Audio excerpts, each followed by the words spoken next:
जिला मुख्यालय बड़वानी पर आज नर्मदा बचाओ आंदोलन संगठन के साथ संयुक्त रूप से जुड़े हुए संगठन कार्यकर्ता पदाधिकारी डूब प्रभावित ग्रामीण क्षेत्र के लोग आज जिला मुख्यालय बड़वानी कलेक्टर कार्यालय के मुख्य द्वार पर पहुंचकर महामहिम राष्ट्रपति द्रौपदी मुर्मू के नाम अपनी प्रमुख मांगों को लेकर ज्ञापन सौंपा।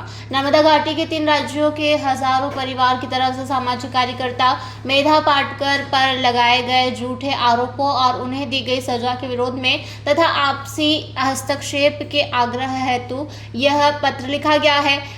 इस पत्र में लिखा गया है कि हम इस प्रकरण के तथ्य आपके समक्ष रखना चाहते हैं। श्री वी के सक्सेना गुजरात के जेके सीमेंट और अदानी की संयुक्त परियोजना धोलेरो परियोजना के पदाधिकारी 1990 से बने थे। नर्मदा बचाओ आंदोलन ने जब 1985 से घाटी के हजारों आदिवासी किसान दलित मजदूर मछुआरे व्यापारी सभी विस्थापितों के अधिकारों के लिए कानूनी और अहिंसक संघर्ष किया तो 1991 से सक्सेना जी ने आंदोलन के खिलाफ शुरू कर दी थी।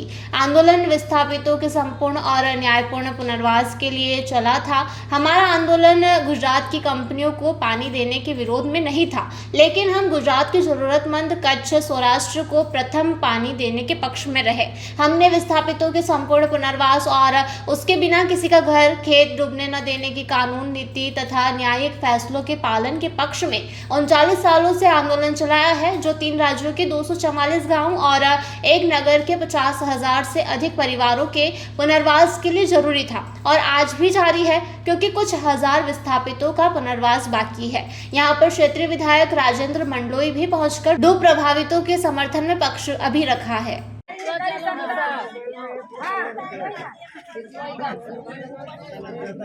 नहीं, हम वहाँ अच्छी जगह पर बैठे थे, बात करा के हम कहीं मारना थोड़ी आज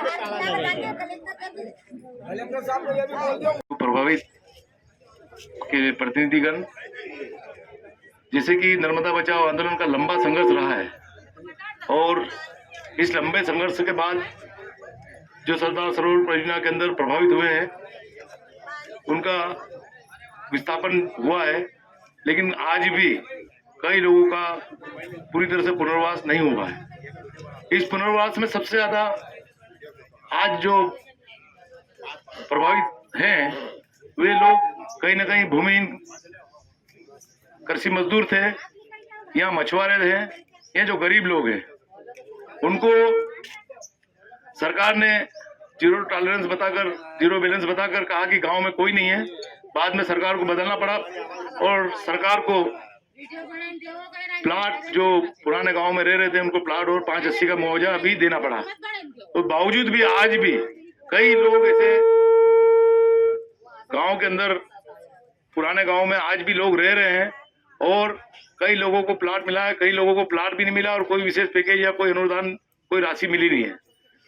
और ऐसे लोगों की स्थिति ये हो गई कि उनका कोई देखभाल करने वाला नहीं, कोई देखने वाला नहीं। सरकार आज की तारीख में गूंगी बहरी हो गई है। सरकार किसी भी हितग्राही को कोई सुनने को तैयार नहीं, कोई किसी व्यक्ति को बात सुनने को तैयार नहीं।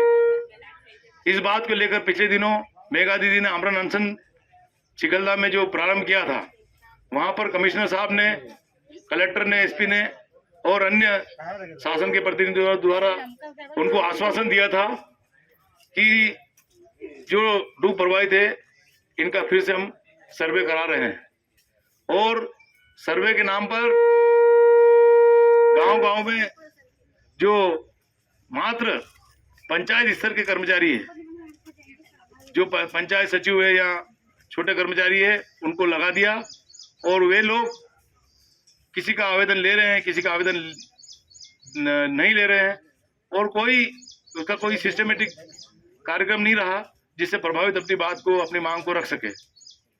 तो ये जो कैंप आयोजित किए थे, हमने जो आवेदन दिया, हो सकता है कि रद्दी की टोकरी में ये चले जाएंगे। यदि सरकार वाकई संवेदनशील है और डूब प्रभावितों को पुनर्वास करना चाहती है तो या तो सरकार एक उच्च स्तरीय प्रतिनिधिमंडल, शासन के अधिकारी और जो मंत्री है या विधायक है उनका दल बनाकर डूब प्रभावित क्षेत्र में भेजे और जो लोग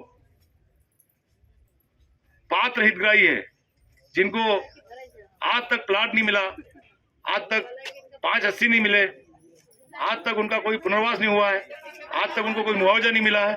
ऐसे लोगों को चिन्हित करके उनको लाभ दिलाए। जब डूब आई थी उस समय। मेरा नाम राहुल यादव है, नर्मदा उच्च आंदोलन कार्यकर्ता हूँ। आज यहाँ पर धरना प्रदर्शन किया जा रहा है और विरोध प्रदर्शन किस बात का किया जा रहा है?